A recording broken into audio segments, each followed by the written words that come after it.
गुरु ब्रह्म महिमा अलेख शरण। नमस्कार दर्शक वृंद, आपण मानंकु आजिर राशिफल कार्यक्रम मु एस कुमार स्वागत जनाऊँगी। प्रतिदिन निजर राशिफल जानिबा पाई गुरुकृपा यूट्यूब चैनल को सब्सक्राइब करंतु और पाखरे थिबा बेल आइकन को प्रेस करी ऑल नोटिफिकेशन ऑन करी दियंतु, जहा फଳରେ आमे जेतेबेले वीडियो अपलोड करिवो प्रथमे आपण वीडियो देखि पारिबे। आमर यही वीडियो रे आपण संपूर्ण पंचांग सहित मेष ठारू मीन पर्यंत 12 गोटी राशिर राशिफल विषय रे जानि पारिबे। वीडियो को दया करी शेष पर्यंत देखंतु। वीडियोटी भल लागिथिले वीडियो को लाइक करंतु एवं आपणक प्रियजन पाखु शेयर करी जणांतु। एबे आसंतु जानिबा आज दिनर संपूर्ण पंचांग विषय। आज 2024 मसीहा अक्टोबर मास 7 तारिख सोमवार, दिल्ली स्वराब्द सन 1432 साल, स्वाधीन भारताब्द 78 वर्ष, महिमाद 197 वर्ष। उत्कल गजपति श्री श्री गजपति दिव्यसिंहदेव महाराजंकर 68 अंक। सौरस्व आश्विन मास 21 दिन, चांद्रमते आश्विन शुक्ल पक्ष चतुर्थी तिथि, मल प्रातः 6 घंटा 9 मिनिट पर्यंत, एहा परे पंचमी तिथि। आजिर सूर्योदय विरजा क्षेत्र को 5 घंटा 40 मिनिट, कन्या लग्न 3 दंड 28 लिता गते उदय। आजिर सूर्यास्त विरजा क्षेत्र को 5 घंटा 25 मिनिट, मीन लग्न 2 दंड 34 लिता गते अस्त। आज बिछा चंद्र 60 दंड, अनुराधा नक्षत्र रात्रि 11 घंटा 40 मिनिट पर्यंत। आज जन्मित शिशुर बिछा राशि विप्रवर्ण देवगण, रात्रि 11 घंटा 40 मिनिट गते दानवगण। आज मृत व्यक्तिर पुष्कर दोष नाही। निषिद्ध खाद्य आज बेल भोजन निषेध अटे।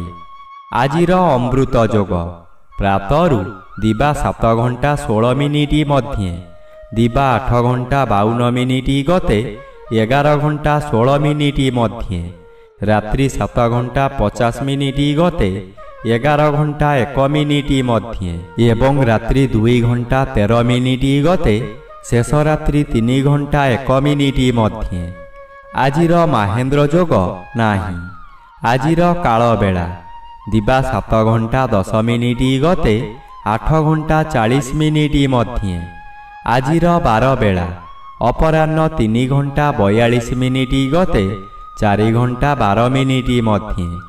आजिर काल रात्रि रात्रि 10 घंटा 34 मिनिट गते 11 घंटा 24 मिनिट मध्य। आजिर राहु काल सकाळ 7 घंटा 30 मिनिट ठारू पूर्वाह्न 9 घंटा मध्य। आजिर घात चंद्र नाही। कर्कट राशिर घात नक्षत्र प्रातः 6 घंटा 9 मिनिट मध्य, वृष राशि और कुंभ राशिर घात तिथि, मिथुन राशिर घात बार। प्रिय बंधुगण, एबे आसंतु जानिबा मेष ठारू मीन पर्यंत 12 गोटी राशिर राशिफल विषय रे।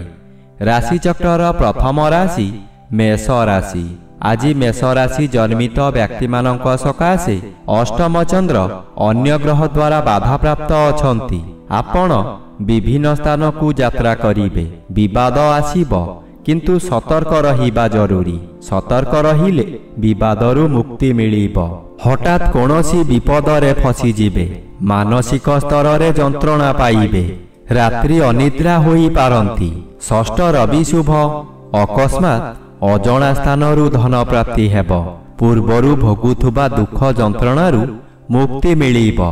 एबे आसंतु जानिबा राशिचक्रर द्वितीय राशि वृष राशि विषय रे। आज वृष राशि जन्मित व्यक्ति मानक सकाशे सप्तम चंद्र और पंचम रवि उभय अन्य ग्रह द्वारा बाधा पाउथिबारु अशुभ फल मिलिबो। हठात कोनोसी कारणरु आपणकर आय बंद होई जिवो। जेते चेष्टा कले मध्य ବ୍ୟବସାୟକୁ ବୃଦ୍ଧି କରିପାରିବେ ନାହିଁ। କର୍ମକ୍ଷେତ୍ରରେ ବିଶୃଙ୍ଖଳା ଦେଖାଦେବ। ଚାକିରି କରୁଥିବା ବ୍ୟକ୍ତି ଚାକିରିରେ ବହୁ ବାଧାବିଘ୍ନ ଦେଇ ଗତି କରିବେ। ତଳ କର୍ମଚାରୀମାନେ ଗୁପ୍ତ ଶତ୍ରୁ ପାଲଟି ଯିବେ। ଏବେ ଆସନ୍ତୁ ଜାଣିବା ରାଶିଚକ୍ରର ତୃତୀୟ ରାଶି ମିଥୁନ ରାଶି ବିଷୟରେ। ଆଜି ମିଥୁନ ରାଶି ଜନ୍ମିତ ବ୍ୟକ୍ତିମାନଙ୍କ ସକାଶେ ଚତୁର୍ଥ ରବି ଅଶୁଭ, ଘାତବାର ଅଶୁଭ ଓ ଷଷ୍ଠ ଚନ୍ଦ୍ର ଅନ୍ୟ ଗ୍ରହ ଦ୍ୱାରା ବାଧା ପାଉଥିବାରୁ ଅଶୁଭ ଫଳ ମିଳିବ। ଏହି ସମୟରେ ଶତ୍ରୁମାନେ ଦୂରରେ ରହି ଗୁପ୍ତରେ ଆକ୍ରମଣ କରିବେ। ଆପଣ ତାହା ନ ଜାଣି ବିଶ୍ୱାସ କରି ବହୁ ହଇରାଣ ହେବେ। ବ୍ୟବସାୟ କ୍ଷେତ୍ରରେ ଏପରି କରିବେ ଯାହାକି ଆପଣ ଯେତେ ଚେଷ୍ଟା କଲେ ମଧ୍ୟ ଲାଭବାନ ହୋଇପାରିବେ ନାହିଁ। କ'ଣ ହେଉଛି ବୋଲି ବୁଝିଲା ବେଳକୁ ଆପଣଙ୍କର ବହୁ କ୍ଷତି ହୋଇସାରିଥିବ। ଏବେ ଆସନ୍ତୁ ଜାଣିବା ରାଶିଚକ୍ରର ଚତୁର୍ଥ ରାଶି କର୍କଟ ରାଶି ବିଷୟରେ। ଆଜି କର୍କଟ ରାଶି ଜନ୍ମିତ ବ୍ୟକ୍ତିମାନଙ୍କ ସକାଶେ ତୃତୀୟ ରବି ଶୁଭ ଓ ପଞ୍ଚମ ସ୍ଥାନରେ ଚନ୍ଦ୍ରଗୋଚର କରୁଛନ୍ତି। ଶୁକ୍ଳପକ୍ଷ ହେତୁ ଶୁଭ ଫଳ ପ୍ରଦାନ କରିବେ। ଆପଣଙ୍କ ଜ୍ଞାନ ବହୁ ଗୁଣରେ ବଢ଼ିଯିବ। ମସ୍ତିଷ୍କ ଥଣ୍ଡା ରହିବା କାରଣରୁ ଆପଣ ପ୍ରତ୍ୟେକ କାର୍ଯ୍ୟ କରିବା ପୂର୍ବରୁ ଭଲ ଭାବରେ ଚିନ୍ତା କରିବେ। ବିଦ୍ୟାର୍ଥୀମାନେ ଆଜି ଯାହା ପାଠ ପଢ଼ିବେ ତାହା ସବୁଦିନ ସକାଶେ ମନ ମଧ୍ୟରେ ଛାପି ହୋଇ ରହିଯିବ। ଏହି ସମୟରେ ପ୍ରବଳ କ୍ଷୁଧା ଜାତ ହେବ। ଭଲ ଭଲ ଜିନିଷ ତଥା ଗରିଷ୍ଠ ଖାଦ୍ୟ ଖାଇ ପେଟ ରୋଗର ମୂଳଦୁଆ ପଡ଼ିବ। ଏବେ ଆସନ୍ତୁ ଜାଣିବା ରାଶିଚକ୍ରର ପଞ୍ଚମ ରାଶି ସିଂହ ରାଶି ବିଷୟରେ। ଆଜି ସିଂହ ରାଶି ଜନ୍ମିତ ବ୍ୟକ୍ତିମାନଙ୍କ ସକାଶେ ଦ୍ୱିତୀୟ ରବି ମାସର ଶେଷାର୍ଦ୍ଧ ହେତୁ ଶୁଭ ଫଳ ପ୍ରଦାନ କରିବେ। ଚତୁର୍ଥ ଚନ୍ଦ୍ର ବାଧାପ୍ରାପ୍ତ ଅଛନ୍ତି। ଅଶୁଭ ଫଳ ମିଳିବ ନାହିଁ। ହଠାତ୍ କୌଣସି ସ୍ଥାନରୁ ଶୁଭ ଖବର ପାଇ ବିଦେଶ ଯାତ୍ରା କରିପାରନ୍ତି। ମନରେ ଆନନ୍ଦ ଉତ୍ସାହ ଭରି ଉଠିବ। ପୂର୍ବ ଶତ୍ରୁମାନେ ଆପଣଙ୍କୁ ଦେଖି ଭୟ କରିବେ। ଅର୍ଥପ୍ରାପ୍ତିର ଯୋଗ ମଧ୍ୟ ରହୁଛି। ଯେକୌଣସି ଉପାୟରେ ଅର୍ଥପ୍ରାପ୍ତି ହେବ। ଆୟବ୍ୟୟ ପ୍ରାୟତଃ ସମାନ ରହିବ। ଏବେ ଆସନ୍ତୁ ଜାଣିବା ରାଶିଚକ୍ରର ଷଷ୍ଠ ରାଶି କନ୍ୟା ରାଶି ବିଷୟରେ। ଆଜି କନ୍ୟା ରାଶି ଜନ୍ମିତ ବ୍ୟକ୍ତିମାନଙ୍କ ସକାଶେ ଜନ୍ମ ରବି ଅଶୁଭ ଓ ତୃତୀୟ ଚନ୍ଦ୍ର ବାଧାପ୍ରାପ୍ତ ଥିବାରୁ ଶୁଭ ଫଳ ବଦଳରେ ଅଶୁଭ ଫଳ ପ୍ରଦାନ କରିବେ। ଜାତକ ପକ୍ଷୀ ସଦୃଶ୍ୟ ହେବା କାମ ହେବ ନାହିଁ। ଯେଉଁ ଅର୍ଥ ଆସିବାର ଥିଲା ତାହା ସ୍ଥଗିତ ରହିଯିବ। କାମରେ ବିଳମ୍ବ ଦେଖାଦେବ। ଅଚାନକ କାହା ସହିତ କଳହ ହେବା କିଛି ଅସମ୍ଭବ ନୁହେଁ। ମନର ବଳ ଭାଙ୍ଗିଯିବ। ଦୁର୍ବଳ ଅନୁଭବ କରିବେ। ଅପରାହ୍ନ ଠାରୁ ଶରୀର ମାନ୍ଦା ଲାଗିବା କାରଣରୁ ଶୋଇ ରହିବେ। ସମୟ ଅଯଥାରେ ବର୍ବାଦ ହେବ। ଏବେ ଆସନ୍ତୁ ଜାଣିବା ରାଶିଚକ୍ରର ସପ୍ତମ ରାଶି ତୁଳା ରାଶି ବିଷୟରେ। ଆଜି ତୁଳା ରାଶି ଜନ୍ମିତ ବ୍ୟକ୍ତିମାନଙ୍କ ସକାଶେ ଦ୍ୱିତୀୟ ସ୍ଥାନରେ ଚନ୍ଦ୍ର ଓ ଦ୍ୱାଦଶ ସ୍ଥାନରେ ରବି ଗୋଚର କରୁଛନ୍ତି। ଅଶୁଭ ଫଳମାନ ମିଳିବ। ଆପଣ ବହୁ ସମାଲୋଚନାର ଶିକାର ହୋଇପାରନ୍ତି। ଆପଣ ଯେଉଁ କାର୍ଯ୍ୟ କରିବେ ତହିଁରେ ପ୍ରତ୍ୟେକ ବ୍ୟକ୍ତି ପ୍ରବଳ ବିରୋଧ କରିବେ। ଏହି ସମୟରେ ଆପଣଙ୍କର ନାସା କର୍ଣ୍ଣ ଚକ୍ଷୁ ଆଦିରେ ଆଘାତ ଲାଗିପାରେ। ସାମାନ୍ୟ କଥାରେ ଆପଣ ଉତ୍ତେଜିତ ହୋଇଯିବେ। ନିଜ ଜିଦ୍ ରଖିବାକୁ ଯାଇ ବହୁତ ଅର୍ଥହାନି କରିବେ।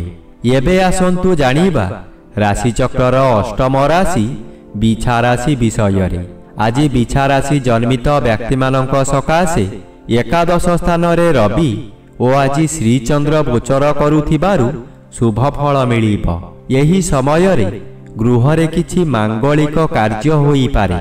ଖୁବ୍ ଧୁମଧାମରେ ଆନନ୍ଦ ଉତ୍ସବ ପାଳିବେ। ନିଜ ପାଖରେ ଅର୍ଥ ଥାଉ କି ନ ଥାଉ ସ୍ୱାଦିଷ୍ଟ ଭୋଜନ କରି ନିଜେ ଭୋଜନ କରିବା ସହିତ ପରିବାର ଲୋକଙ୍କୁ ଖୁଆଇ ଆନନ୍ଦ ଅନୁଭବ କରିବେ। ଏହି ସମୟରେ କୌଣସି ପଶୁ ଖରିଦ କରନ୍ତୁ ନାହିଁ କିମ୍ବା ବିକ୍ରି ମଧ୍ୟ କରନ୍ତୁ ନାହିଁ। ଖରିଦ କରିଥିବା ପଶୁ ନଷ୍ଟ ହୋଇଯାଇପାରେ। ଏବେ ଆସନ୍ତୁ ଜାଣିବା ରାଶିଚକ୍ରର ନବମ ରାଶି ଧନୁ ରାଶି ବିଷୟରେ। ଆଜି ଧନୁ ରାଶି ଜନ୍ମିତ ବ୍ୟକ୍ତିମାନଙ୍କ ସକାଶେ ଦ୍ୱାଦଶ ଚନ୍ଦ୍ର ବାଧାପ୍ରାପ୍ତ ଅଛନ୍ତି। ଅଶୁଭ ଫଳ ମିଳିବ ନାହିଁ। ଦଶମ ରବି ଶୁଭ। କୌଣସି ଦୂର ସ୍ଥାନକୁ ଯାତ୍ରା କରିବାର ଥିଲେ ନିର୍ଭୟରେ ଯାତ୍ରା କରନ୍ତୁ, ଫଳପ୍ରଦ ନିଶ୍ଚୟ ହେବ। ଆଜି ସମୟରେ ପ୍ରାୟତଃ ପଦଯାତ୍ରା ଆପଣଙ୍କ ପକ୍ଷେ ଶୁଭଙ୍କର ହେବ। ଆୟ ପରିମାଣରେ କିଛି ଉନ୍ନତି ଆସିବ। ବ୍ୟବସାୟରେ ସଂଯତ ରହିଲେ ଓ ମିଠା କଥାମାନ କହିଲେ ଭଲ ଆୟ ହେବା ସହିତ ଗରାଖ ସହିତ ଭବିଷ୍ୟତ ସକାଶେ ବ୍ୟବସାୟ ଭଲ ହେବ। ଏବେ ଆସନ୍ତୁ ଜାଣିବା ରାଶିଚକ୍ରର ଦଶମ ରାଶି ମକର ରାଶି ବିଷୟରେ। ଆଜି ମକର ରାଶି ଜନ୍ମିତ ବ୍ୟକ୍ତିମାନଙ୍କ ସକାଶେ ଏକାଦଶ ସ୍ଥାନରେ ଚନ୍ଦ୍ରଗୋଚର କରୁଛନ୍ତି। ଆପଣଙ୍କୁ ରାଜଯୋଗ ଫଳ ମିଳିବ। ଆପଣ ବହୁଦିନରୁ ଯେଉଁ କାର୍ଯ୍ୟ ସକାଶେ ଅପେକ୍ଷା କରିଥିଲେ ତାହା ଏହି ସମୟରେ ନିଶ୍ଚୟ ପୂରଣ ହେବ। କୌଣସି ଅଫିସରଙ୍କ ସାକ୍ଷାତ ପାଉନଥିଲେ, ଏବେ ତାଙ୍କ ସହିତ ସାକ୍ଷାତ ହେବ। ତାଙ୍କ ସହଯୋଗରେ ଆପଣ ବହୁ ନୂତନ କାମ ପାଇ ଉପକୃତ ହେବେ। ନୂତନ ଅଳଙ୍କାର ବ୍ୟବହାର କରିବେ। ପରିବାର ଆପଣଙ୍କୁ ସପୋର୍ଟ କରିବ। ଏବେ ଆସନ୍ତୁ ଜାଣିବା ରାଶିଚକ୍ରର ଏକାଦଶ ରାଶି କୁମ୍ଭ ରାଶି ବିଷୟରେ। ଆଜି କୁମ୍ଭ ରାଶି ଜନ୍ମିତ ବ୍ୟକ୍ତିମାନଙ୍କ ସକାଶେ ଅଷ୍ଟମ ସ୍ଥାନରେ ରବି ଗୋଚର କରୁଥିବାରୁ ଅତି ଅଶୁଭ ଫଳ ମିଳିବ। ଦଶମ ଚନ୍ଦ୍ର ବାଧାପ୍ରାପ୍ତ ଅଛନ୍ତି, ଶୁଭ ଫଳ ମିଳିବ ନାହିଁ। କର୍ମକ୍ଷେତ୍ରରେ ଅସଫଳ ହୋଇ ଅପମାନିତ ହେବେ। ଉପରିସ୍ଥ ଅଫିସରଙ୍କ ନିକଟରେ କାମ କରି ନ ପାରିବାରୁ କାମ ହାତଛଡ଼ା ହୋଇଯାଇପାରେ। ସହକର୍ମୀମାନେ ପରିହାସ କରିବେ। ଆପଣ ଦୁଃଖରେ ଭାଙ୍ଗି ପଡ଼ିବେ। ଆପଣ ଯାହା ଚାହିଁବେ ତାହା କରିପାରିବେ ନାହିଁ। ଏବେ ଆସନ୍ତୁ ଜାଣିବା ରାଶିଚକ୍ରର ଦ୍ୱାଦଶ ବା ଶେଷ ରାଶି ମୀନ ରାଶି ବିଷୟରେ। ଆଜି ମୀନ ରାଶି ଜନ୍ମିତ ବ୍ୟକ୍ତିମାନଙ୍କ ସକାଶେ ନବମ ସ୍ଥାନରେ ଚନ୍ଦ୍ରଗୋଚର କରୁଛନ୍ତି। ଶୁଭ ଫଳ ମିଳିବ। ଆପଣ ଯେଉଁ କାର୍ଯ୍ୟ କରିବାକୁ ଚାହିଁବେ ତହିଁରେ ସଫଳତା ମିଳିବ। ବିଶେଷ କରି ଏହି ସମୟରେ ଜନମଙ୍ଗଳ କାର୍ଯ୍ୟକ୍ରମରେ ଯୋଗ ଦେଇପାରନ୍ତି। ଜନହିତକର କାର୍ଯ୍ୟ କରି ଉଚ୍ଚ ପ୍ରଶଂସା ପାଇବେ। ଚତୁର୍ଦିଗରୁ ସମ୍ମାନ ମିଳିବ। ଖୁସିରେ ଦିନ କାଟିବେ। ଏହି ସମୟରେ ଭାଗ୍ୟରେ ପରିବର୍ତ୍ତନ ହୋଇଯିବ।